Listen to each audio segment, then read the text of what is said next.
Good evening, everybody. Welcome to the November 16, 2015 meeting of the Weare Board of Selectmen.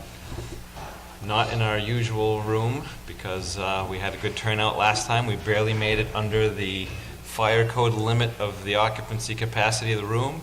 And counting what we've got here tonight, we wouldn't have fit tonight. So moving here was a good suggestion made last time, and I'm glad that we're not sitting here in front of a bunch of empty chairs.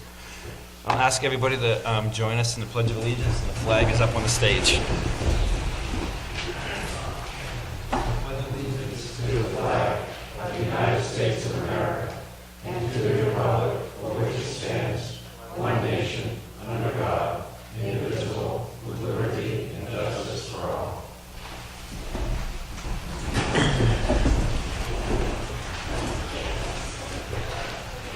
And at this time, I'd like to ask everybody to join us in a moment of silence and also remember our brothers and sisters in France who are suffering from that horrible tragedy this weekend.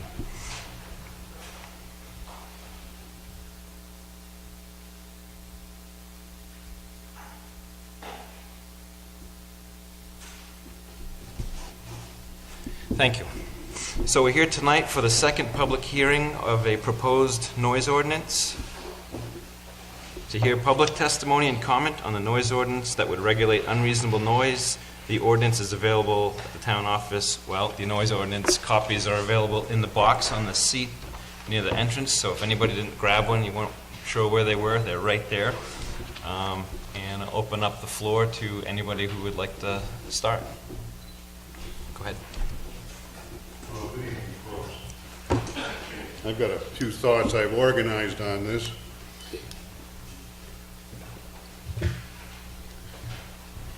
When I moved to Weare, there was something like 3,000 people in the town. Could I ask you to state who you are? Oh, Peter Ashworth. Thank you. Yep. When I moved to Weare, there was about 3,000 people in the town, more or less. The town was quiet most of the time. When there was noise, it didn't last for a long time. And if you needed to talk to a neighbor about it, you could go over and see your neighbor, and they would more likely than not give you an apology and say, I'm sorry, and the problem would go away. That's personal responsibility. This prevailed, generally.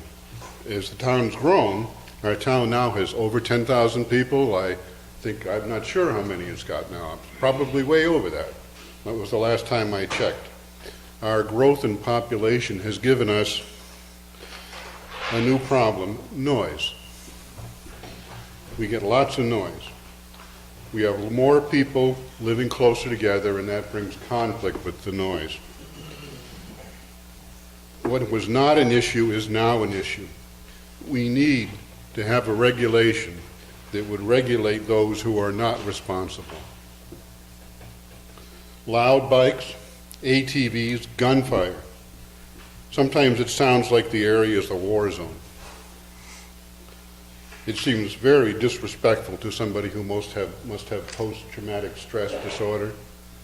I can imagine them suffering. I like to target shoot on my property. I've got a fair amount of property, and I go out and I'll shoot sometimes. I limit that to half an hour out of respect for my neighbors. My neighbors don't need to hear me firing guns all day or hour after hour. That's my personal responsibility to not inflict things on my neighbors that they don't need. My feeling is we need a noise ordinance that limits gunfire to 1/2 an hour and helps us to preserve our rural culture as we continue to grow. Thank you. Thank you. Peter.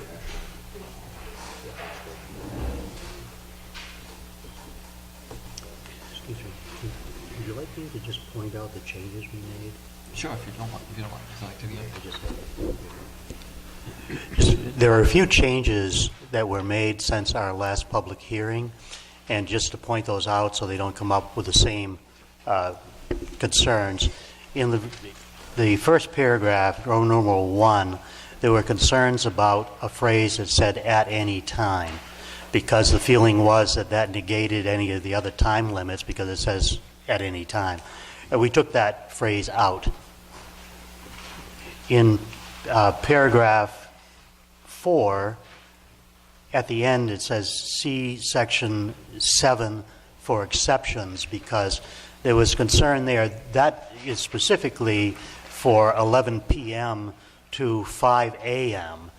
for the use of noisy equipment and so forth, but then at the end it gives exceptions for emergencies. So that was put in here. The Roman numeral 5 is substantially reworded, and it does the very last sentence there.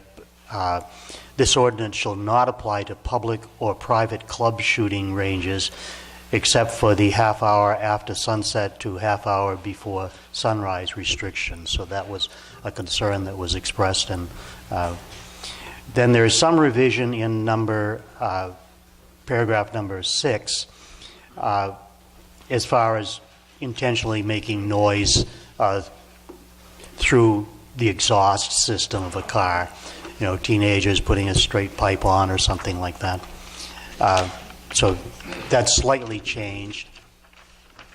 And then in number 7, we added emergency generators to there as an exception.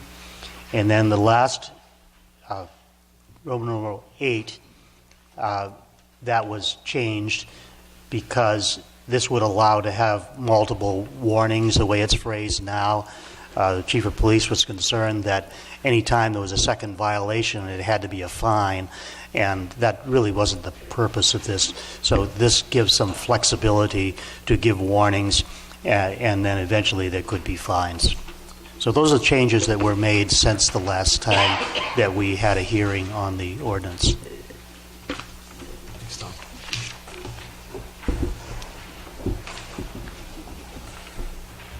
The floor is open.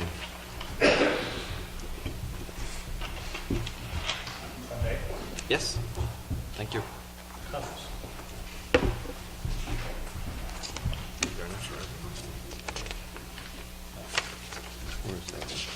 Good evening. My name is Ed Lupi. I'm the president of Goffstown Fish and Game, Melvin Valley Road and Weare. And again, I'm here to represent the 230 members of the club. I have read and issued copies of the current draft noise ordinance on behalf of the membership. We offer the following comment. Please see State of New Hampshire Title 12, Public Safety and Welfare, Chapter 159B, Shooting Ranges. Upon review of the ordinance as it is, paragraph 5, we recommend either 1, striking the last sentence. I quote, "This ordinance shall not apply to public or private shooting ranges except for the half hour before sunrise and half hour after sunset restriction as stated above."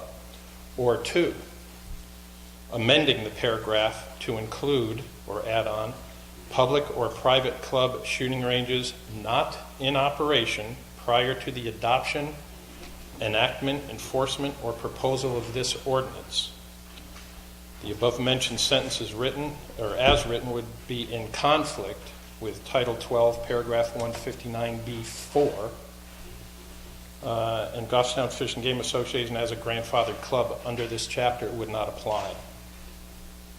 I would further like to restate that our club rules and bylaws that apply to its membership in its entirety currently prohibit the discharge of any firearm between the hours of 9 a.m. and 7 p.m. or sunset, whichever comes first, on club ranges, a violation of which can result in expulsion from the club. We voluntarily set these rules as a courtesy to our neighbors. One other thought that I had after putting this together was a few years ago the club donated money to the town of Weare towards the purchase of some conservation land that totaled better than 600 acres. It might behoove the town to consider using some of this conservation land to construct a shooting range that would be open to your public, that would maybe confine some of the firearms discharging in the town to a specific area and then a specific time limit. It's a suggestion we had as members, and I respectfully submit that amendment. Any questions, comments? Your time limits, I think you mean them the opposite, don't you? That you only allow the shooting between 9 a.m. We and- only allow the discharge of firearms on our ranges between 9 a.m. in the morning and 7 p.m. Right. or sunset, whichever comes first. For instance, Right. this time of year, obviously, it's about 4:25 in the Yeah. afternoon. I think you reversed it the way you phrased it, but It's possible. Thank you. Thank you.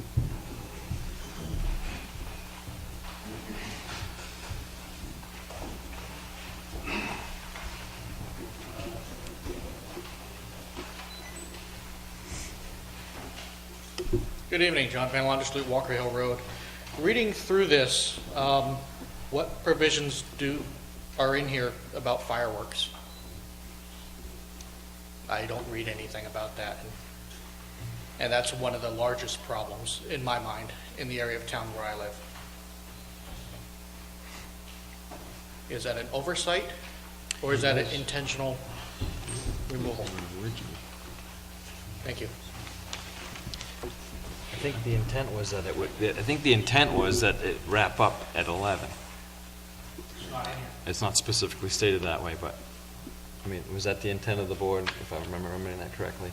We did talk about fireworks. No, yeah, there wasn't. We didn't talk about it in the original draft. I believe it should be in number 4, along with social.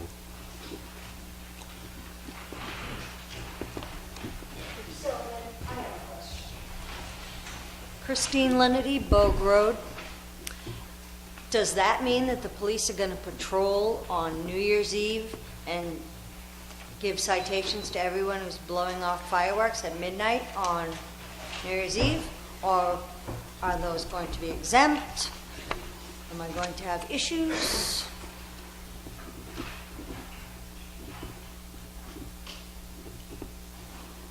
No comment?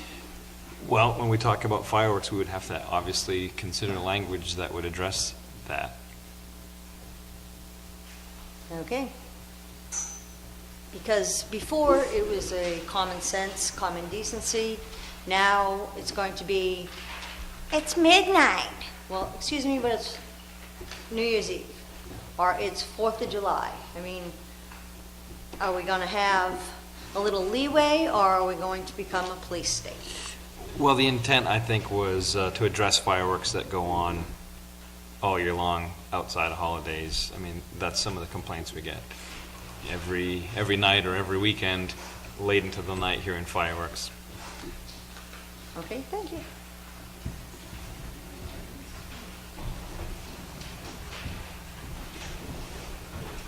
Eldon Towns. I'd like to ask the chief the law on disturbing the peace. Could you explain that to everybody? Are you here? Yeah. Could you explain that to us? Are you referring to disorderly conduct under disturbance of the peace? Are we going to find a lot of that? Chief, I'm going to ask you to address into the mic when we answer questions. Before I answer the question, I think I need to understand it.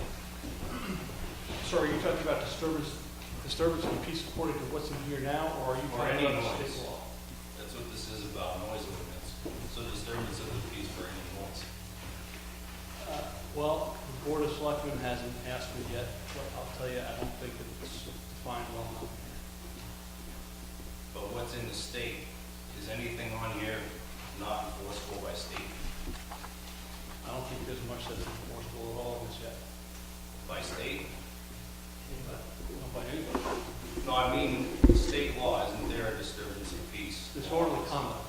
Disorderly conduct. Does any of that fall into this? It's a Like, little, are we it's a little bit, reiterating? there's a little bit of a What's different already- construct in the law. In disorderly conduct, it would require that if you were disturbed, for instance, that you would have to be identified and you'd have to come to court as a complainant. Whereas this is more of a community caretaking function that is then put on the shoulders of the police to enforce. So you could call and complain, remain anonymous, and the police department, if we went forward and we found that, excuse me, that we agreed that there was a violation, then we would be able to write the violation without you having to come to court. So you need more resources to do this? Not yet. So you're going to want more officers? Yes, you're going to see that as part of 2016, and it's not because of this. It's because I've already been asked to put on 24-hour patrols, and we can't do it with the staff we have.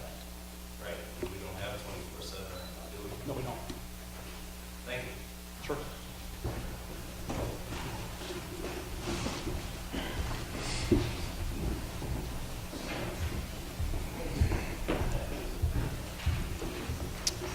Hi, Travis Corcoran, Quaker Street. My first point is when Jennifer and I escaped from Massachusetts, we checked out the tax rates in all the towns and we looked at regulations and we wanted a place that wasn't going to be as oppressive and big government is down there. And we looked at the laws here and we're happy that there weren't too many. We liked the idea that we could go shooting in our backyard. Looking over this law, I have a bunch of questions and problems with it. One, I think a lot of the provisions in it are very vague and nearly unenforceable. It talks about shifting gears too quickly. If there's not a specification, is that half of a second, 1.5 seconds? If someone reports me for accelerating too quickly, when the police show up, even if I sit there waiting for them, what happens with that? I don't think there's any way to do anything with it as written. The provision about shooting is not acceptable for long durations except on private clubs. I don't think that the term private club is well defined. It might be that there's some regulation I'm missing. I don't know if I can declare my backyard a private club or if I need to send a certified letter to the town stating that it's now a private club. I strongly object to the idea of grandfathering. That's how rights are salami sliced away. Someone who's already got theirs gets to keep theirs and then no one else can get it thereafter. A question about the enforcement of laws. I already touched on this briefly with how quickly am I allowed to change gears? What if someone reports that, hey, this guy braked too quickly? Are the police going to show up and look around for a big blue truck? Even if they see a big blue truck parked right there, are they going to say, hey, we had an anonymous call that you braked quickly? And the owner of the truck says, no, I didn't. I'm not sure why to have something on the books like that if nothing can be done. The first comment of the night is that Weare sounds like a war zone. I think that's farcical. There's a lot of stuff that isn't exactly my preference. We hear gunfire sometimes from our yard, and I love it. I love that someone else has their yard and they're shooting in their backyard. I've got a neighbor with a bunch of trucks parked out front. It's not the aesthetic that I prefer, but I love that he's allowed to do that. And I've got hobbies that probably aren't his thing, but I love that he tolerates me. Finally, there was a question about fireworks earlier, and the board said, well, the intent of the law is such and such. With respect, I think that stating the intent of the law does nothing. It has to be written down and voted on, and coming back afterwards saying, well, that's what we meant, isn't going to hold water. Thank you.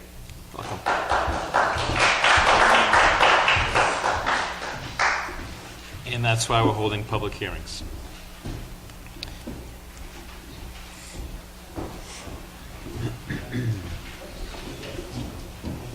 Denise Purington, Thorndike Road. Number one, I have two questions on that. So you indicate loud and unreasonable noises. Are you going to have a definition for that? Because again, that is pretty wide for interpretation. And average sensibility, persons of average sensibility. So to sort of dovetail on what the gentleman before me said, I live in a neighborhood, it's fall right now. A lot of leaf blowers going on 4, 5, 6 hours a day. But that's part of fall. If somebody calls and complains, what's loud? What's reasonable? How are you going to define that? How's the police going to be able to come and defend that? Shooting, same thing. We live in a rural community. That's what happens. We have trucks going up and down the road. It's part of the commercial business in this town. So do you have a definition for loud and unreasonable and average sensibility? So that Yeah, that phrase is actually right out of the State Criminal Code, Chapter 644. It's the exact same wording. But It- how do the state how do you defend against that? When I call the police and say I've listened to a snow blower or a leaf blower for 5 hours, am I being sensible, reasonable? How do you define that? Yeah, actually, I don't believe that's the intent of this, to control leaf blowers or I think snow blowers and so forth. So my point is just that we're leaving this up to the interpretation of intent. No, what we're looking for is basically, and, again, as the chairman said, we're here to get input so that we can continue to revise it, to get a product that we can work with.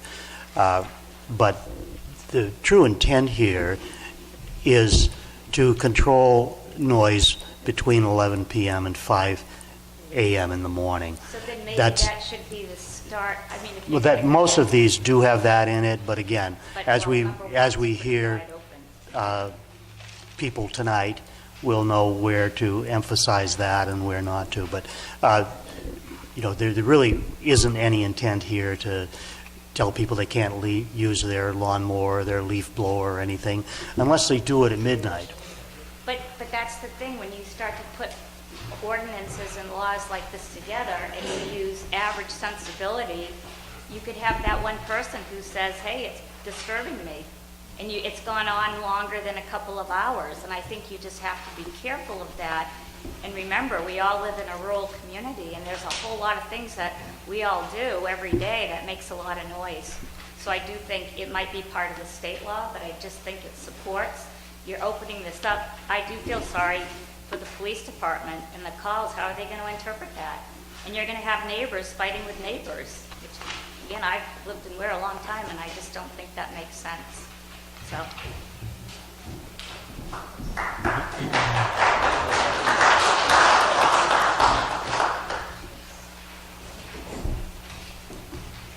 Jennifer Quinlan, Winter Road. I'm on the backside of Horace Lake, and you'll have to forgive me because I wasn't aware of the first meeting, so some of this may have been addressed. But I have some concerns about the application of this law as it's written up, the rules as it's written up. Buying a piece of property on the lake 20 years ago, there's a certain lifestyle that you come to expect from lake life. There are parties out by the lake. There are people swimming and laughing and having fun at all times of the day and night. 4th of July week, if you live on the lake, I'm sorry, there are fireworks. It's gonna happen. New Year's Eve, it's gonna happen. There's definitely a sense of reasonability that has to be thought of, not just by the town, I think, but by all of us as residents as well. Unfortunately, the issues that I have, that I see some discrepancies between some of the numbers in here, number 1, number 4, and number 7, are those that are consistently problems. Again, buying a piece of property on the lake, we come to the town, we get a campfire permit, and when I get out of work on Friday, I like to come home, I have dinner with my family, we start a campfire. We like to sit around that campfire and talk about our day and talk about our plans for the weekend, and maybe have some friends and family over. But through permission from the town, there's an event that happens on Horace Lake on a consistent basis. Every Friday, every Saturday, all summer long. And it becomes impossible for me as a homeowner who's owned my home for 20 years and had to deal with the normal residential life of living on a lake. It's made it impossible for us to sit outside around the campfire and talk. It makes it impossible for us to go to sleep at 10 o'clock at night or 11 o'clock at night with our windows open, because you can't sleep. The music is insane. Windows open and the TV on inside my home, and still being able to hear these things. And I understand that if that happens once, we can call, we can make a complaint, and that's what happens. What happens is what happens. And you have a consistent fine here that happens, and that's all well and good. But what about they've been given permission? That's where number 7 kind of comes into play, is that gatherings that have been issued a permit, they've been given I don't know if it's a commercial license or the commercial ability to have the event they're having for profit. And those of us who have lived on the lake for 20 years or 2 months can't just deal with the normal reasonability of the residents of living on a lake. We are limited to the time that we're able to spend outside and enjoy the property that we pay our taxes on. So I wasn't aware of the first meeting, so I don't know. I'm sure, speaking with my neighbors, that this particular issue was probably brought up, and I'd just like to know how that's going to be applied, because there are so many kind of discrepancies in here and things that are offset by another, and because some of the definitions are a little vague, I'd like to know how it's going to be applied to that type of issue. Well, I'm going to attempt to answer your question by not answering it tonight. Yeah. And I think that's going to be the answer for most of the questions that come up tonight, is we're not going to be able to give specific answers to any question that gets fired at us. What we're doing tonight is really listening, writing it down, having notes taken for us to consider again as we make additional revisions to this. So I appreciate all the questions that are coming, but don't feel offended that we don't have answers right off to be able to address everybody's questions. Unless there are those here who disagree and have answers, but I don't. Del Rice, I've lived in Weare for a couple of years. I think generally people here tonight are the reasonable people, the people you could walk up to and say, hey, you know, could I talk to you for a couple of minutes? Can you help me out? Can you shut this down? They're not the ones that are, you know, occasionally on the 4th of July or maybe working on a truck or something one night out of the week, or, you know, these aren't the people that are problems. The people that we're having problems with are the people that every day, every night, every weekend, just like she said, she can't enjoy the quality of life that she should be able to expect. We should all be able to do that. There has to be some reason, some compromise, some working together, you know, let everybody kind of, you know, live a peaceful coexistence. But there's just certain people out there, without some sort of regulation, they're going to tell you to go screw yourself. I would ask the chief, why is it that the state statute that we talked about before, because I really don't know, can't be applied in this town, because that's what I heard at the last meeting, is the state statute could be used and would apply to these circumstances. And what is it about the state statute that is lacking that you need in an additional law to enforce, you know, just the common courtesy that people should expect?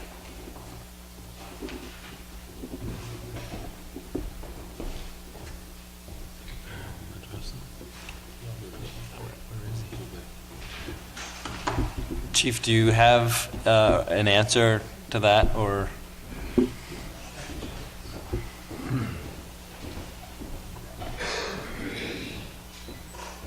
Very frankly, I don't need the ordinance.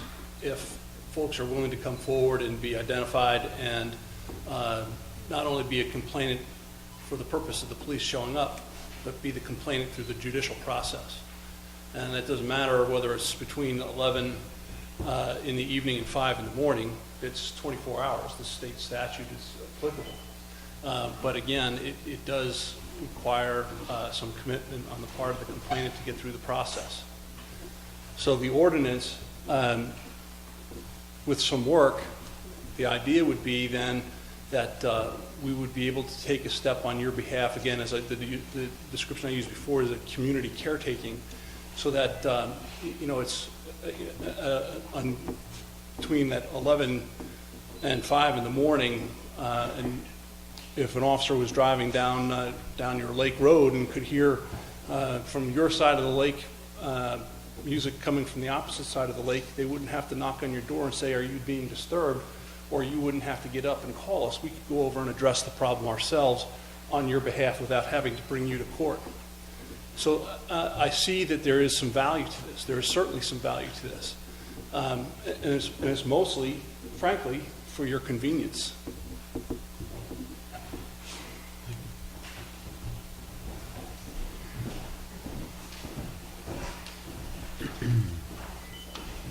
So did the complaints that you've gotten in the past of noise in town, they really didn't complain all that hard then? If they couldn't go and file a complaint and give their ID is what you're stating? Like, what you just said, they were kind of halfway complaints and I couldn't go and enforce what you're, yeah. Okay. So let's say that you were disturbed by noise at your minimum. Yeah. Okay. And if you called the police and said, hey, there's loud music across the way. Well, the judicial process has determined that the police can't be bothered by it, very frankly, under the state law. We have to have an independent complaint. So in other words, if you called us to have us come down there, in order for us to take any kind of enforcement action, you would have to agree to be identified, and you'd have to agree to come to court and testify against your neighbor that they were being loud. Well, then why didn't they? I don't know. Honestly, I don't need anybody coming up to my house on your own judgment saying that I'm running my excavator too loud, or that's kind of like, well, you just said Mr. Hewitt doesn't have to call you because his neighbor's being loud with his chainsaw. You drive by and hear a chainsaw going, but he didn't call you. And you stop and ask the neighbor, hey, you're being loud to Mr. Hewitt. This is kind of what I just picked up. We can't do that. No, but you want to do that, is what you just said, what the noise ordinance would be. Eldon, No, but Eldon, I'm it's gonna kinda like, try to clarify. isn't that what, No, kind of what is being? the whole result of this was because of unreasonable people. Right, So if you have an unreasonable neighbor that you've tried to talk to, right, and they say, pound sand, I can do what I want, yes. and then you don't want to continue to harass your neighbor, you don't want to take your neighbor to court, these are the types of calls, at least that I've had, that a neighbor wants to have something done but doesn't want to be identified as complaining. And this is for an unreasonable noise that they're having. Their neighbor is unreasonable, so they don't want to be in court or having to be identified to go and ask them again and again and again. So that's what this is intended to address. It's not about chainsaws or excavator No, I or an understand. or a reasonable neighbor. Wait. You go to your neighbor and you say, can you quiet down? I've got a baby who's trying to sleep. A reasonable neighbor would say, okay, what time works better for us, conveniently for both of us, and we'll work around each other's schedules. That's not what this is for. This isn't to shut down everybody for doing everything. I understand that. It's just, the people that will think it's there will abuse that. You know, if that law's there, they don't know, they're not even here for this meeting. They don't know what you're saying to me right now. They're probably not even watching on TV. They'll hear there's a noise ordinance in town and anybody else in town, and they'll abuse that. That's what's the whole ugly thing about this thing, is it'll snowball into, you know, it's just an uncontrollable thing. It just shouldn't be started. And from what the chief of police just said, I didn't like it because, honestly, somebody didn't have to make a complaint for him to stop by and say this is an unreasonable amount of noise. That's what I just heard. That's not what he's there for. He's there to serve us, not to serve, you know, a law. It's us. And same with, you know, the laws we put in this town, you know. And I really think if the people really want it, there's a lot of people here, I think, against it, it should go to a 2/3 vote to pass. That's all I have to say about that.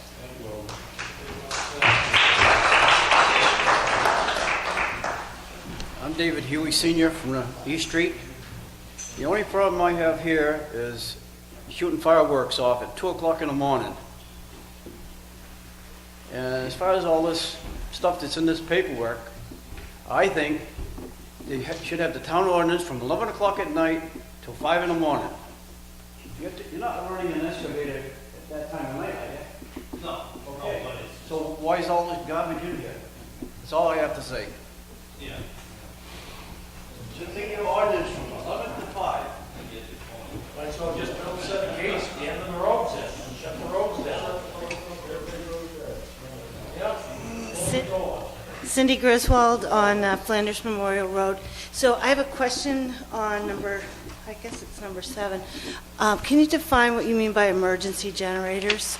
Is that like any generator when there's a power outage? Is that what you mean by that? Yes. Because I work from home, so if I'm not able to use my generator like at certain hours of the day, that would cause me a problem. I mean, luckily I don't have any close neighbors, but I think there are some people that do work from home that you sometimes have to make a little bit of an exception for. And I'm just going to say I've lived here in town for 40 years, and I have a lot of noise around my house, but that just kind of goes with the territory. I don't have problems with my neighbors shooting. Sometimes it does interfere with what I do for work because I'm on the phone all day, but I kind of feel like they have a right to do what they want on their property, just like I have a right to go out on my property and shoot if I need to. So, anyways. The generators was recently added, and it was in acknowledgement of the fact that we live in Weare and it's rural and we lose Okay. power quite often, and that's exactly what it was for. Because, I couldn't work if I didn't have my generator, so.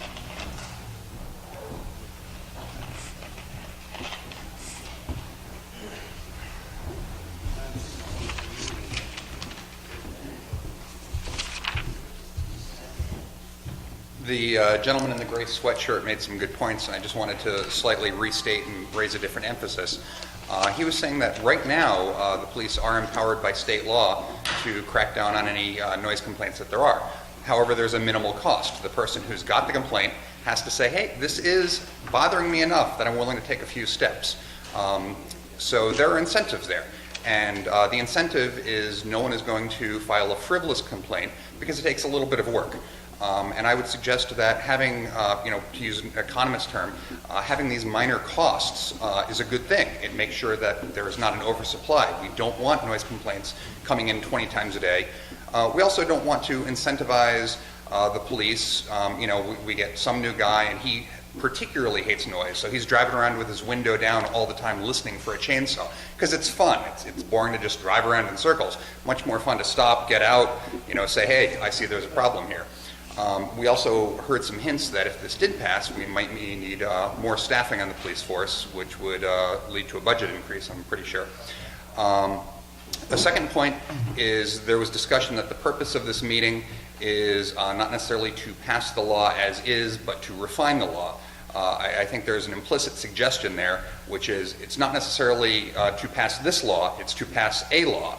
And I think that we might want to step back and see, is this a law that people want passed in any form? It might be that they don't want this passed.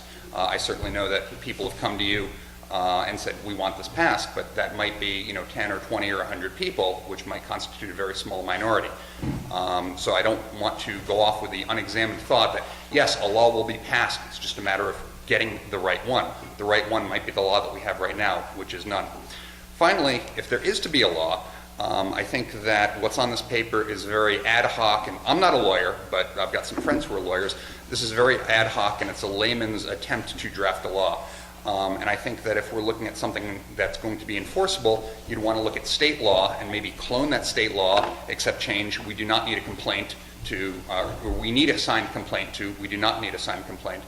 Or better yet, sort of an engineering definition. Heard from a public road or from a neighbor's property, anything of 110 decibels lasting for 30 seconds or 95 decibels lasting for 60 minutes. That's something that's enforceable and objective. Thank you.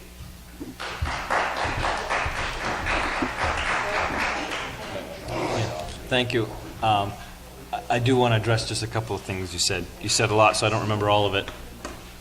But as far as whether or not this law gets passed, this was brought up last year. At the deliberative session, the noise ordinance warrant article was changed to ask the selectmen to study a warrant article, which is what we're doing now. When the language is written, it'll be, again, I'm sure, reviewed and debated at the deliberative session. Assuming it makes it on the ballot from there, it goes to the voters. So if the voters decide we don't want a law, then it won't happen. noticed that he's not here. The woman. Hi, Jesse Nelson, River Road and Weare. So real quick, Chief, I actually have a question for you. If this did pass, so are we saying that we would have to have signed complaints or would not if this passed? Because that makes a big difference. Yeah, of course. No, so if a complainant came forward, they would not have to be identified. So wouldn't that cause a lot more work for the police department? Because now, what if that person says, you gave me a $200 and $50 fine, I don't believe that I did that. We're going to go to court. You have to go to court. And you have nothing to back it up. That's right. Okay. So I'm going to go back as I do the animal control here in town, and I do barking dogs, which I have to have a signed complaint form by somebody. And it takes a lot of my time with a barking dog complaint. I can't even imagine what's going to happen with the police department if this goes through, and then everyone's going to fight it all the time. Because there's nothing to back it up with a complaint. I think it's going to, right, it's going to be hard.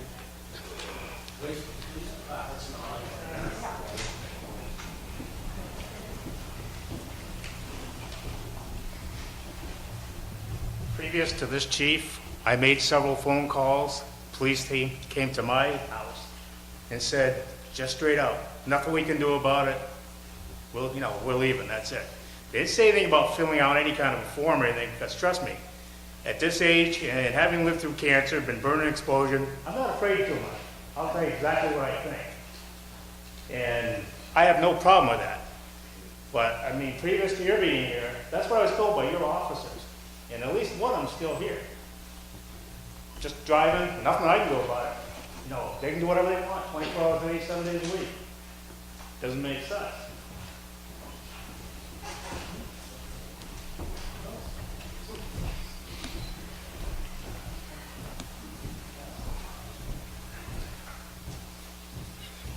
Pretty much everybody here knows me, but I'm Ed Sanborn.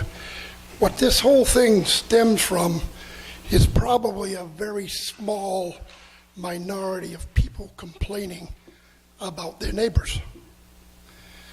And the rest of us people, will get stuck with the consequences. We come up with this here that we put in front of everybody. And then next year, it's very simple. No problem. Everybody's going to get along fine. Next year we make changes that it'll be 6 a.m. Next year after that, it'll be 7 a.m. to like 8 o'clock. My concern is I run my business, and I have had the option for 35 years to run any time of the day or night, which I do not run at night. But I choose to run from 6 to 6. 7 days a week if I want to. We start this and then we add to it every year. And it's going to get more restrictive and more restrictive because of possibly 40 or 50 people. If that's what everybody wants, go for it.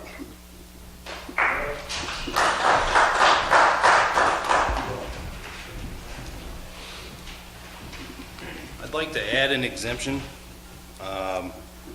to any business that's been in town before. This would be instated to be exempt from the noise ordinance.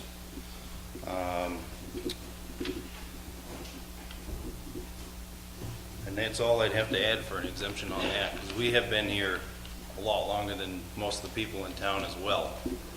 And like Eddie said, he's been here for a long time. And I believe a lot of staples in this town have been here and helped grow the town, donated to the town, and then to have a town put a law in place to hinder the performance of any business that has helped the town it's not fair. And you could probably expect businesses to not be so helping and such like that. But that's what I would like to add that for exemptions.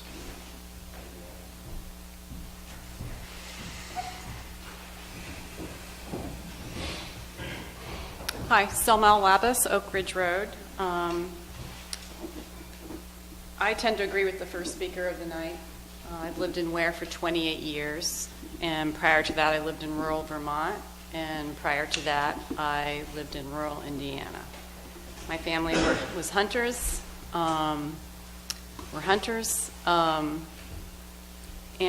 when I first moved to Weare, it was very rural 28 years ago, very quiet and a peaceful environment. You rarely heard any noise. Over that time, especially I would say in the last 2 to 3 years, and I don't know what's changed, because I don't think you can blame it just on population increase because, we've been in a recession and we haven't had a population increase in the last 2 to 3 years. I welcome some guidelines. I think most people are reasonable. We're not talking about fireworks on 4th of July and fireworks on New Year's Eve. And we're not talking about work-related noise or snow blowers or generators. We're talking about fireworks that we're hearing now all summer long, late into the night. And these aren't just pretty fireworks. These are fireworks that sound like a bomb went off. We're talking about cannons. We're talking about super loud exhausts on cars and motorcycles.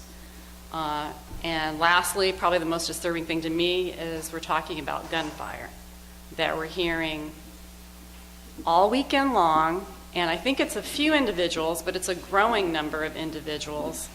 And we're hearing it in multiple directions, mostly all day Saturday and Sunday. I walk about every day, and literally there usually isn't even one day during the week where I don't hear gunfire now. Used to be I only heard it during hunting season, an occasional fire, but now it seems like we're hearing it on a regular basis. We heard it on Christmas Eve this year. I hear it at 8 a.m. Sunday morning. I hear it all Sunday afternoon. And I think it's a few individuals that are, I don't know if they're having friends come over and the ranges are turning into backyard fire ranges, meaning multi-party, because I don't know how one person could fire that long. But it's multiple locations, and it seems to be a growing number. And so I would like to see number 5 enhanced, just to limit it to a half hour. I feel like if people are going to fire off their guns that frequently, they should be going to a firing range. My other concern is the population in Weare has grown significantly. And who is inspecting these fire ranges for safety? I need a permit to build a fire in my backyard, but I don't need a permit to fire guns off all afternoon. I mean, our houses are closely, we walk in the woods. Most of us stay out of the woods during hunting season, but a lot of us are in the woods during the rest of the year on trails with our dogs. Like, who is evaluating these for safety? That's my concern. Thank you.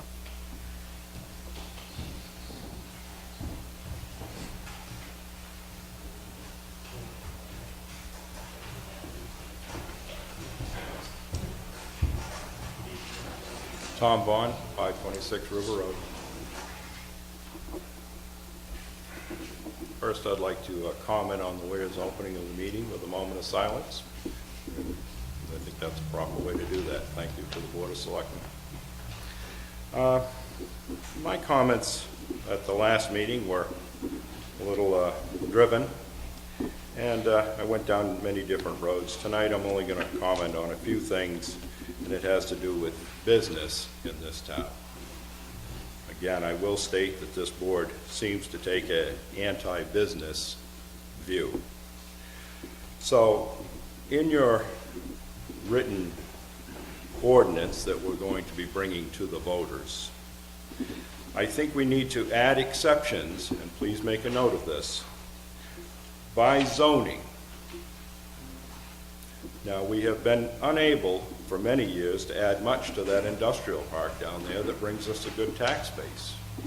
Now we are snubbing them by saying that they'll be unable to operate a second or a third shift. It says all quiet between the hours of 11 and 5. Many of those businesses open and operate long before the hour of 5 a.m. So in any of the industrial areas that are zoned for industrial work, that those should be exempt. I think you should all see clear to that. And if you are a previous business owner, you should really see clear to that. And there should be opportunities for businesses in this town to stay open 24/7 if they would like. Also, in the rural agriculture zoning area, this ordinance is a little bit of a conflict with our right to farm, which we already have in place in this town.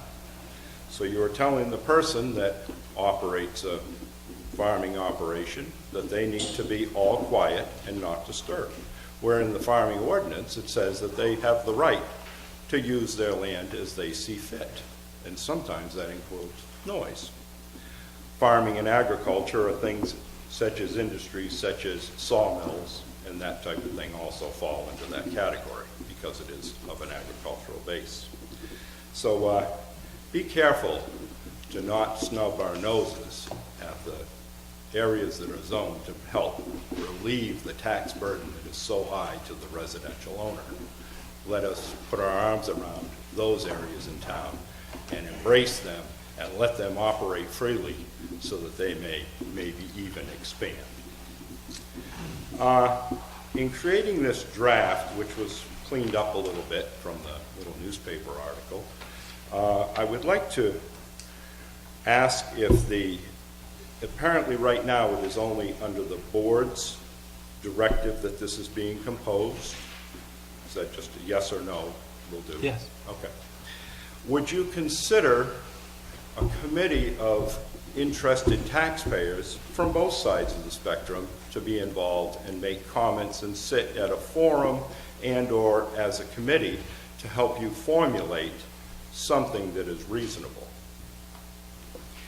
And, you know, the problem I have with having this as, you know, a void noise ordinance that's going to be going to the ballot is that it leaves the complainant anonymous. So again, we have a problem with people not being accountable for their actions, but that works both sides of the fence. If you have a neighbor that says, I'll just call the police, and they won't even know who it is, and I'll call 3 or 4 times in the next month, and the police see this person as, well, maybe they're making noise.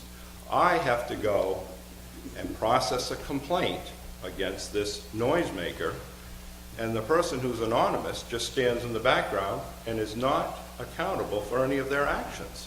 So I think that should be not, that should be put in that the complainant should be listed so that the person may have a chance to go back to his neighbor and say, maybe you've got a grapple load of wood in this weekend and you've got 3 or 4 saws running. Maybe the neighbor next door is terminal of some disease. Well, if they could confront them and say, guys, could you just wait a few days? That's an extreme situation, I realize. But in most situations that I see tonight, it is a neighbor-to-neighbor problem that cannot be resolved.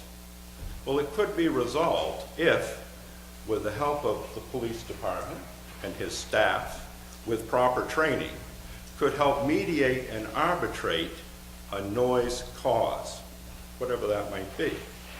And I think that they need to be getting more involved with the community and to try and bring neighbors closer together to stop swiping the cell phone, take out the earbuds. Oh, I guess if you had earbuds, then we wouldn't be here tonight.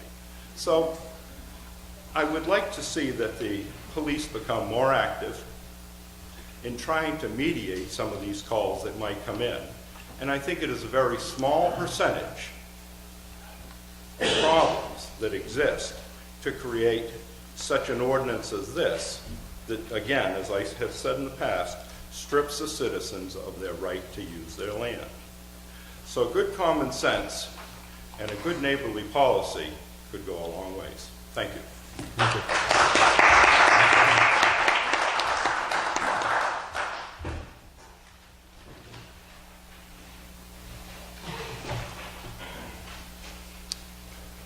Floor is open if anybody else would like to add anything. I'm Tim Sizemore, live on Reservoir Drive in Weare. I just want to start out by saying, isn't this New Hampshire, like, live free or die? I feel like we're getting a lot of, look, the world nowadays, like, we got to think of, like, the youth. I have kids and stuff like that. And think of all these laws we're bringing like, non-stop, limiting everything. We're going to limit noise. We're not allowed to make noise anymore. I mean, I think it's just ridiculous. I got to say, I'm probably a pretty bad offender of firearms. I shoot a lot. I shoot probably more than most people in town. But everybody... Yeah, it's a constitutional right. That's right.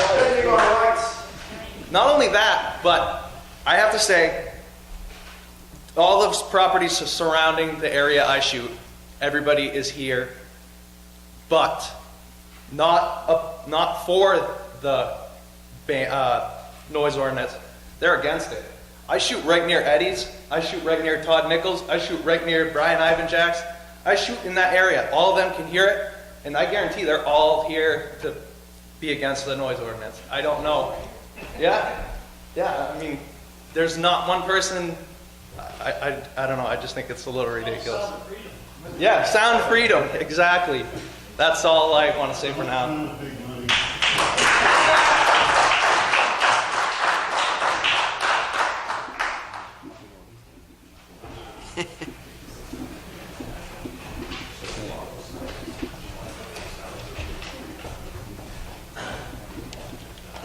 Tim Gilman, 167 Old Town Road. I couldn't agree more. I unfortunately wasn't gifted with a 8 to 5 job. I'm up at 2 o'clock in the morning. You think I'm going to not clean my yard at 2 o'clock in the morning? I got to get out. How is this reasonable? It's unreasonable for me to have that job, but I still got to do it. Moving boxes at 3 o'clock in the morning. You ever move in and move boxes at 3 o'clock in the morning? Are you serious? I didn't want to be up at 3 o'clock in the morning, but the job had to get done. Who are we fooling here? This is ridiculous. Enough said.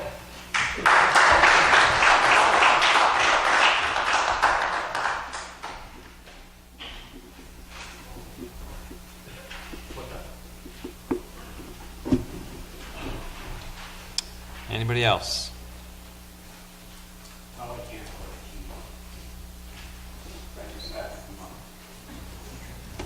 I didn't know if there was one side for noise and one side for Harry Hadley, North Weare. Keith, Tom, I know you. Jennifer, I know you. All times said here, we're looking at noise. We've had noise throughout this town from one thing that ranges from farm animals to construction. Where has the problem come? A few people go out and plink a firearm. Is that worth coming to this meeting to try to readdress how we make noise? That's minor. Construction. We need construction equipment. Do I stop the helicopters from flying above because they make noise at night? Do we stop all of this? Do we put a band over the town of Weare and say no flight zone? Please, let's look at this. Let's abolish this whole thing. Let's put this right back to the ground where it belongs and start from ground zero. People need to get along. A few firearms being shot off, a few firecrackers in the middle of the night does not constitute a warrant to bring this thing forward and to make all of this noise. I think we can stop it and we can put it all together. I think as a group of citizens, we can do it. Thank you.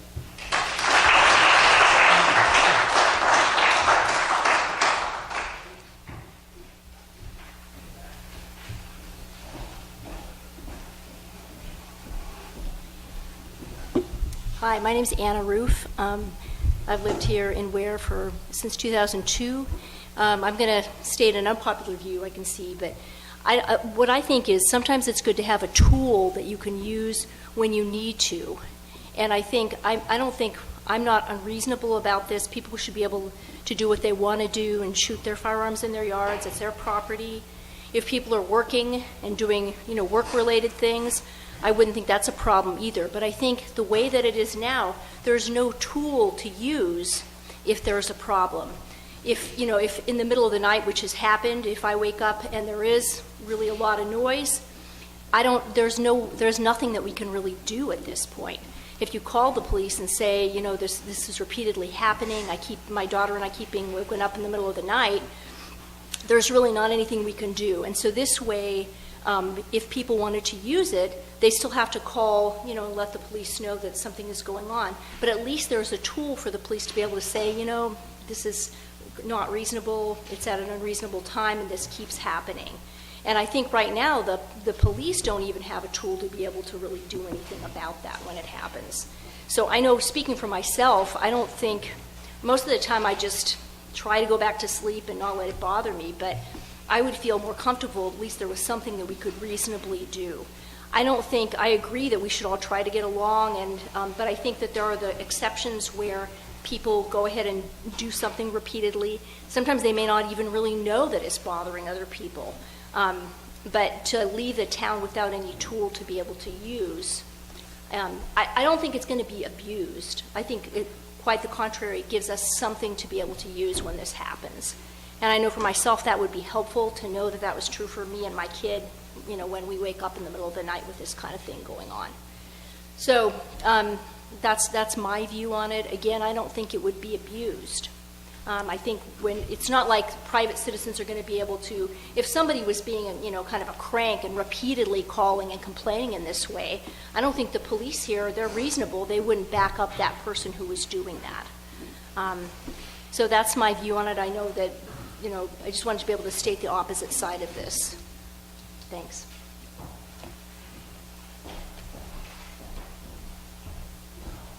Christine Lenedy again. I'm a little bit confused because a few times when I've been out of hand, the police have come and said, Christine, you need to turn down your radio. You need to stop standing on that singing Janis Joplin. It's after 12 o'clock. That's not allowed to happen anymore? Is that what I'm hearing? That the police cannot come up and say, did you realize you need to turn down your radio? Without an ordinance? Is that true?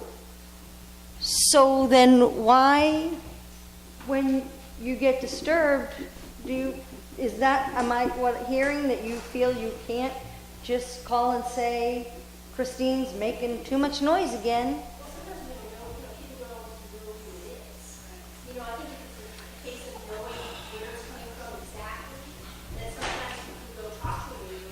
Right, but what I'm saying is if it's 2 o'clock in the morning, you feel that you need this ordinance to be able to call the police? What you said? I'm gonna ask you for a second. The purpose of the forum really is to try to suggest language on adjusting the draft. So we are hearing the concerns, and we haven't had much language.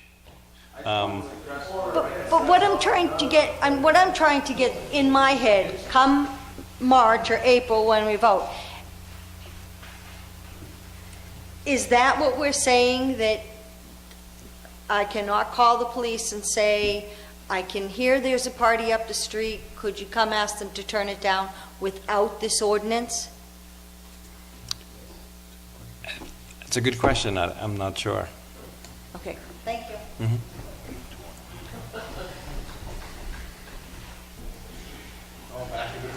Go ahead.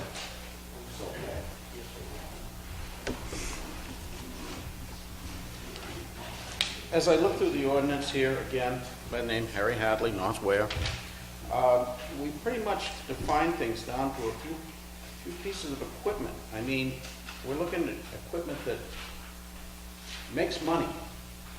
Do we take that away from the hands of the people who are making it and supporting this town? We're looking at all of these grinders, sanders, chainsaws, lawnmowers, hedges. We have people in this town that make their living by using this equipment to subsidize this town, pay for you. As for noise, do we stop chickens from clucking in the morning? We want to stop them? Where do we stop a farmer from mending his fences in the evening hours with it running a hammer? Can't do it, because you said after 11, we gotta stop. Not that I'm gonna do that any longer. I just think that it comes down to this. Noise is noise. It happens. I snore at night. I've been told that I have to close the windows. You better stop. I got bruises to show this. But with all things said and considered, again, coming back to this again, noise is noise. We're not talking about excessive noise. If somebody is making noise in the neighborhood and they're causing a lot of disturbance, and I mean a lot of disturbance would have to mean that you would have to call the police and say, we have a problem. We don't need to make an ordinance out of it. We have that right to be able to contact the police department and ask them to please come and address this. Usually their presence will stop any of this. You don't have to make an ordinance out of it to move forward. I think that we should be able to get along a little bit better this time. Thank you again.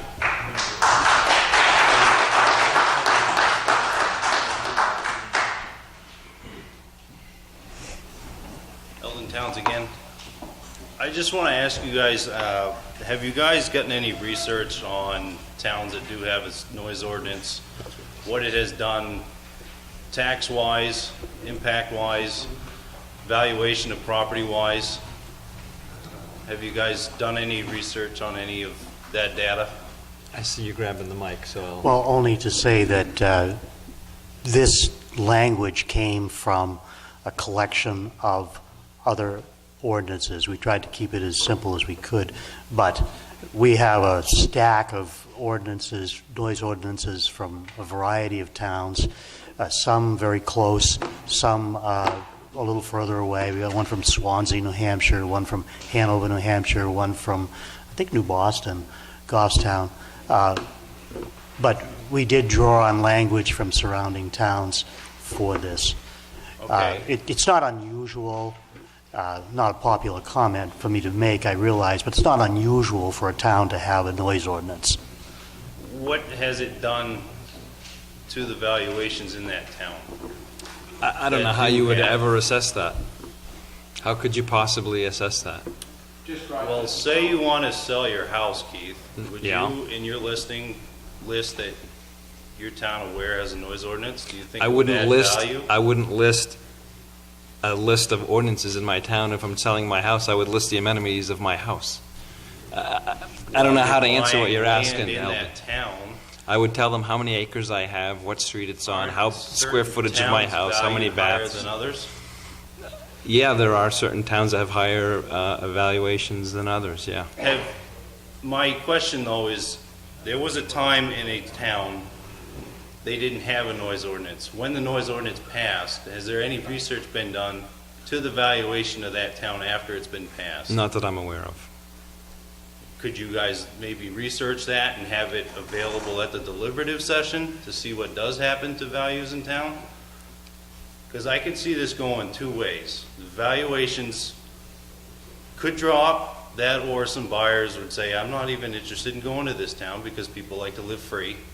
And the other negative is it would be a tax impact because the police would need more resources to do their job. So they would need more officers and whatever to, go through and enforce this noise ordinance. So therefore, we already have, quite a bit unpaid taxes in this town. And to further devalue, I'm not saying it will, but it could. I know I don't like it. Most of the people in this room don't like it, and I don't think anybody would move to a town that had a noise ordinance. I'm pretty sure it'd be a negative both ways. I know it's not your guys' decision, but, the people that are in support of it, they have to think about that. So I just asked by the deliberative session that maybe you guys have some data to present on, valuations of a town that did pass a noise ordinance and what the valuation came to at the end of that for their tax rate. So thank you. If it exists, we'll... I think every town around us has a noise ordinance. Every town around us has a noise ordinance. Dunbarton, Henniker, Goffstown. Excuse me, before we step up, Jennifer, Yeah. is there a way that we can get a copy of their noise ordinances and actually, well, if we can put that together, maybe that'll help us out a little bit in our thoughts. I, for one, would set off fireworks tonight. Are you talking about the meeting? Yes. Jennifer Quinlan again. I'm definitely walking a fine line here because I see both extreme sides of everything. And myself and my husband are avid supporters of the Constitution and the rights that were given by the country. However, I think what everyone here has to look at is that the town is trying to address those people who are causing extreme issues with many people on a consistent basis. It's not the little ones here and there. It's not those little tiny fireworks that on 4th of July. It's not all of those things. It's the people who are being unreasonable. And there's a fine line to walk, and I don't know how much of a law is part of that solution, but I agree that the town is trying to create a tool that can be used by the police department, because I'll tell you, in the past, not only have the association of the Winter Road Association and the Horace Lake Association have been told by both the state and by police officers that there's nothing they can do about it. We've never, ever been asked to sign a formal complaint. I don't think that anyone who has a real issue and a real complaint would ever have a problem signing something. If I have an issue, I will definitely give you my name. I will give you my address. I will give you my cell phone number. I will make my name public if I have a true issue. If any sort of a noise ordinance is passed, yes, there's going to be a time frame when you're going to have an unreasonable number of complaints. It's going to happen because it's new. No matter what type of noise ordinance we pass. Over time, after that newness kind of wears away, it's just a tool. I myself own many, many firearms and are part of a fish and game association where I can go and shoot. And I have to comply with those rules because, again, it's being reasonable.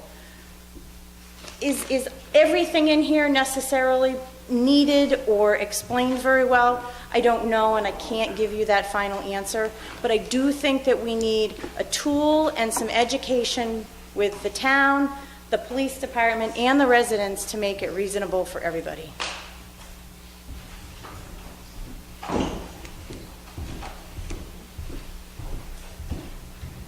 Two very quick points, because I imagine most people want to get home. One, we just heard that one person who has real complaints about, unceasing noise on Friday nights would sign a complaint if such a thing was available. The new chief, has told us that there is such a form. So I think it sounds like there was a process problem in the past, and that problem may be solved right now. So this might be something where we can just see when the summer rolls around and the noise gets too loud, if the state law exists and the form exists, perhaps we should try using the form and solving it that way. Second, if we do decide to go forward with a new law at the town level, I suggest that we might want to consider having a built-in sunset clause. I think it was the 1993 Firearms Act, the Clinton gun ban, that had a 10-year sunset, and that gave the nation as a whole an opportunity to test out the law and see if they liked it. As it turned out, people didn't. 10 years later, it disappeared. So if the citizenry in Weare really does want to try a new law, instead of trying the process that already exists at the state level, perhaps we could pass it with a 1-year sunset. And if people love it, they love the ability to make anonymous complaints, then 12 months later, we'll remember that we love it and we can pass it again. Thank you.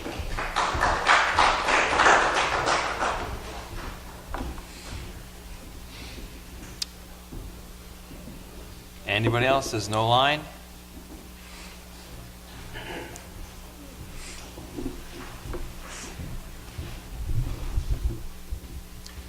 Mr. Chair, just Ed Loopy again from Goffstown Fish and Game. In reading the public notice for the first meeting, and I'm looking for clarification on something here. Public hearings are being held as a result of a vote on Article 34 from your last town meeting in March. Is that true? Yes. Do you have verbiage from that article? Not on me.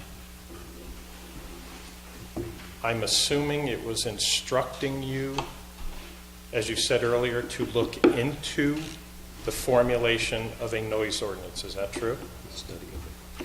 Just, we came to the deliberative session with a draft of a noise ordinance. And the intention was to have that go on the ballot in 2015, March of 2015. At the deliberative session, there was concern about the wording in that noise ordinance, and so the language of the article was changed to direct the board to go back and basically redraft and have 2 public hearings. So it was by public vote that you were commissioned to look into a noise ordinance? It was a vote at the deliberative session. At the deliberative session, not a public vote, though. It wasn't on the ballot. Yeah. Yes, it was. Well, no. There was a warrant article on the ballot to commission us to hold 2 public hearings to discuss it again for this year. Okay, and that's what we're doing. We're fulfilling the vote of last year. So you're looking for verbiage for a proposed noise ordinance. It's Correct. just what you're doing. Correct. Okay.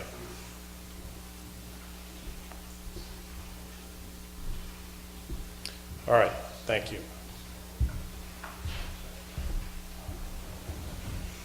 I forgot you were here.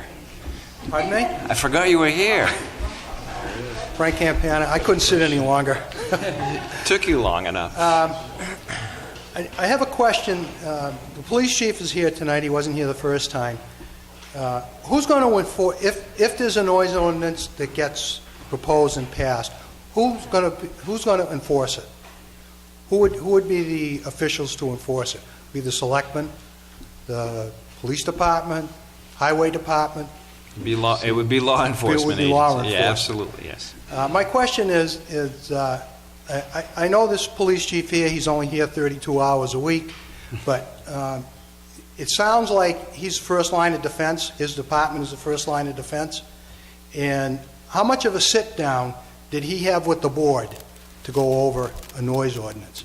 Because I heard him mention to one of the earlier speakers that basically what you have in front of you is not enforceable, if I heard correctly. So how much of a real sit-down did he have, a round table with you folks? He received a copy of the first draft. He made edits, suggested edits to us, some of which we have adopted and incorporated, some of which we have not. We would expect to, after another draft, go through a similar process again of commentary and considering some more edits. Okay. I suggest that's not good enough. You're sitting here before a group of people tonight. There's a back and forth. You're not asking for written comments from these folks. You're here to listen to it firsthand. So I say that venue for the police chief is not good enough with you folks. Okay, you need an immediate, back and forth. Frank, are you asking that we request written comments from the public? Because without requesting it, we received some, which are helpful. No, I'm not suggesting that. Okay. I'm saying your response to me is that you received written responses from the police chief. Mm-hmm. I'm saying to you, just like this venue here, where you hear, firsthand, that you should do the same thing with the police chief, is a sit-down. So you're all at the same table, same room, and same point in time, all right? There's a lot that can kind of get lost between when you make comments, send it off to the police chief, or he does. There's too much of a time frame, lack of time frame. And the other thing, at one time, I'm old school, and somebody can correct me, police officers, cops, used to be called peace officers. And I think part of their job, if probably not primary, is to be out amongst the public, receive complaints, and I understand everybody in this room here probably has, with the exception of me, because I'm one of the leaf blowers who blows leaves off of my hay field because I want to produce hay, so my right to farm. But, you know, nobody here abuses the noise, I don't believe. All right, it's the selected few in town that some of the selectmen have gotten responses from. So I would suggest this. I would put the responsibility on the police department and act as police officers. I've heard several times here tonight, people have called the police department, cops say, well, there's nothing we can do. Well, is there nothing they can do because they don't want to do anything? I mean, they can't go to the offender, and maybe they have, but they can't go to the offender and say, you know, we've had a complaint, and act as a peace officer. You know, there are cops on details at school dances, other functions, ball games, whatever else, and why are they there? All right? Maybe as an intimidation factor against people violating other people's rights, but also as peacekeepers. If there's an altercation between some teenagers at a dance, I'd like to think they would go, approach those people and peacefully try to resolve the situation. So I would put the responsibility on this person here first. All right, I say this person because he's the one in charge, whoever is in charge. And I'm talking about in charge at the top. I'm not talking about a sergeant or a lieutenant. Okay? So act as a peace officer and see what happens. I'm not saying that that's an answer, but just see what happens. And get feedback from him. Not from a letter, all right, but from a face-to-face with you folks. And, with the public too. I guess with the public too. So that would be my suggestion. I'm not saying scrap this, but again, this is kind of overblown to try to appease and satisfy, rightfully, some people that are, have noise that bother them, unreasonably, I would say. Well, that would be my suggestion.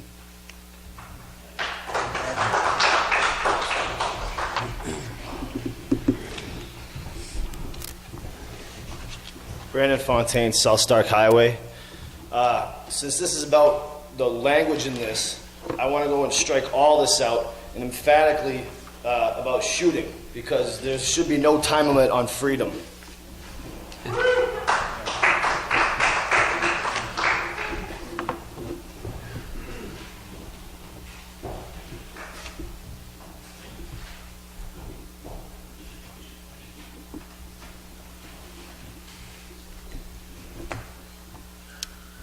Okay, is there anybody who would like to speak? Oh, including you. One other thing. I appreciate you having the second public hearing, too. I actually wasn't going to attend. I figured, well, I probably heard it all, but so I appreciate the effort on the board. And again, as I said the first time, I think with an ordinance, you have a tough I don't have anything, to give you any answers, but I think you have a tough task ahead of you.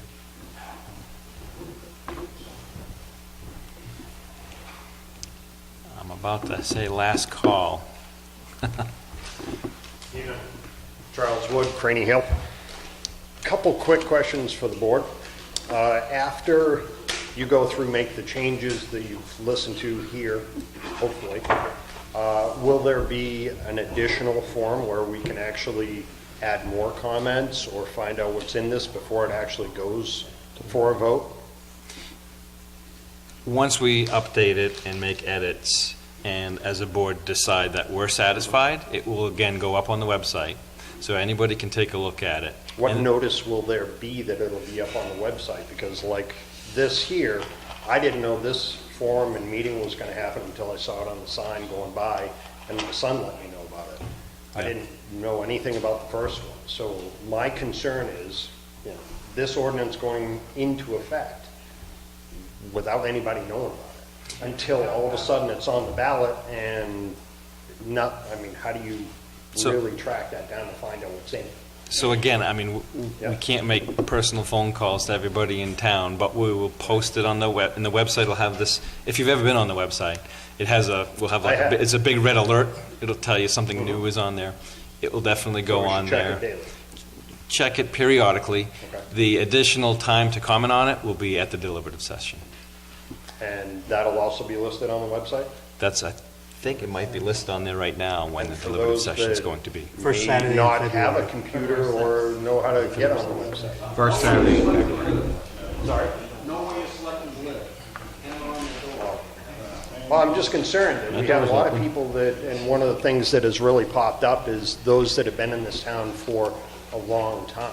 Saturday, February 6th. Sorry? Saturday, February 6th is the date of this deliberative session, and it will be at the Weare Middle School cafeteria. Saturday, February 6th. Correct. What time? 7 a.m., I think, is when it starts. 7 a.m. deliberative, Seven? deliberative session. 9, sorry, 9.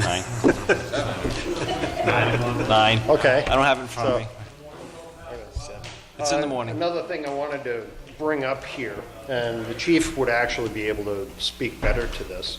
One of the things that he alluded to was that it was going to be unenforceable, as written, granted, because I believe the term in here, the definition, a noise disturbance shall mean an unreasonably loud noise which either disrupts, injures, or endangers the comfort, repose, health, peace, or safety of others.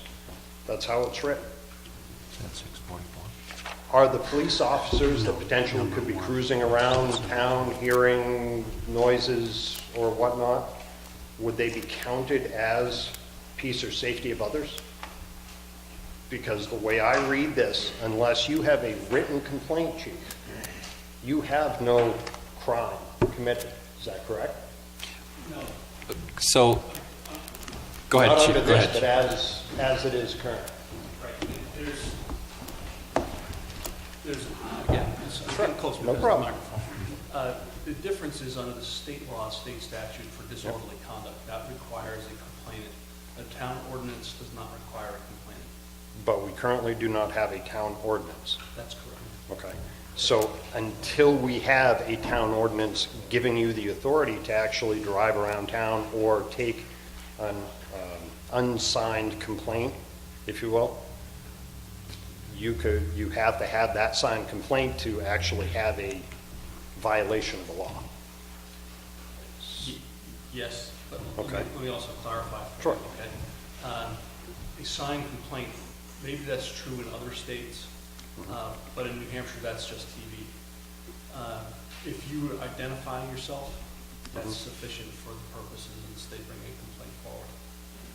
I don't need you to go, there you go, officer, thank you very much. I don't need you to do that. But if you tell me my name is John Jones, and I can properly identify you so I can bring you to court, that's sufficient for the purposes of law enforcement. Okay. So, just so we're clear, if you have an issue at Horace Lake and you call the officer, providing everything goes the way you just described it, this ordinance is pointless because you can enforce that just by her calling and saying, you know, hey, this is so-and-so at Horace Lake. I have a noise complaint of this neighbor over there. That's enforceable by what you're telling me, correct? 24 hours a day. Then why do we need this? Because if I could just make an observation. I've been in this business for about 28 years, and the vast majority, despite what folks are saying in this room, the vast majority of the folks that I've had to deal with over that 28-year period don't want to identify themselves. Then why is that? I'm just sharing with you. Understood. And I'm not trying to argue the fine points. I'm just giving you information for you to make your own decisions. So, one of those hypothetical type situations then, if I'm sitting on my back porch and my neighbor's in their house watching a movie and the TV's too loud and it's 11:30 at night and I just feel like being a jerk, I could call you and say, hey, here's the ordinance, take care of it. You'd be obligated by this ordinance to send either yourself or one of your officers out to take care of that. Take some type of action, yes. Okay. How much of a waste of resource is that? And I'm not looking for your opinion on it. I was just making a straw man statement. Depends on whether you're the person that wants to be the pain in the neck or the person that's on the receiving end of it. Granted. Now, if that happens every Saturday night at 11:30, just because I want to be that jerk, eventually that's going to come back to haunt me. By which from your officers are going to ignore that, and then the cry wolf situation happens where I actually need something. And, oh, it's that jerk at 11:30 at night on a Saturday is calling us. That's It's defining unreasonable. There's a certain amount of training that has to go into this. Understood. A certain amount of faith that has to go into this. And,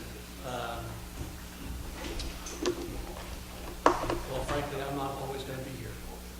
So the discretion and the training level that I ask of our officers may be different the next time, or the next time, or the next time. So you have to be careful with how you did this. If I may elaborate on that from what I just took, the next time, the next time, the next time, different officer, different result, different understanding of the ordinance, regardless of what it is. But the state law trumps all of this, by which I think, Tom, you alluded to, you took a lot of the language, or this took a lot of the language from the state law, at least the definition of the term, correct? The first paragraph, the definition of the first paragraph. So it was the definition of the term came from state law. So the state law is enforceable. Yes. Again, I ask the board, why? If the state law is enforceable, training is needed to be able to enforce this. Your officers already went through training to understand and disseminate state law. Why retrain them for something that can still be taken care of? A couple of reasons. One, the practical one. We were asked to in March. Understood. Okay. The second reason is the one that whether you want to hear it or not is what the chief brought up, and is a lot of people do not want to identify themselves if they're making the complaint. That's the other reason. Understood. We've heard a lot tonight about people suggesting maybe that we consider that in here, and I know I've heard it, written it down, and we'll have that discussion as a board too. Okay. But your situation you painted was a pretty good definition of unreasonable. By whose definition? Well, by your own. I mean, when you were talking about a person who just wants to be a pain in the neck and complain about their neighbor every Saturday, at that point, I think a trained officer would be able to identify that as this person's not, it's not. Prosecutorial discretion, if you will, something like that. Would that be The accurate? complainant is not being reasonable at that point. Right. Right. So they would be able to, I would imagine they would have to respond to your call and come see you and ask you what the issue is. While they're at your house, they can also go, sorry, I'm not going to go bug the guy at 11:30. I don't even hear it. It's not happening. Oh, of course. Okay. So there would be some My point discretion. with that was not necessarily to create issue for the neighbor. My point with that was actually to create issue and waste of our police resources, which are already stretched. I mean, And that could It's- happen. it's That could fine. happen anyway. People could call the police for frivolous reasons, whether we have a noise ordinance or any we're other opening the door for ordinance. more. That's my point. That's already covered by state law. Thank you. Thank you.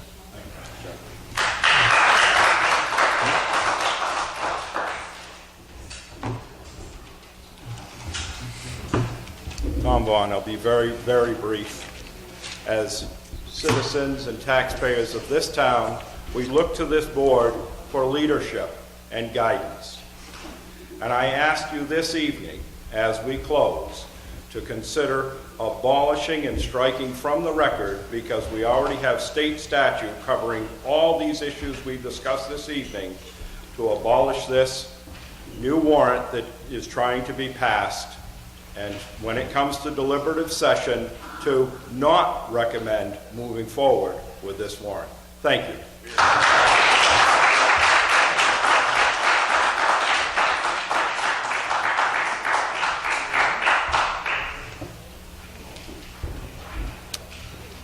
Is there anybody else?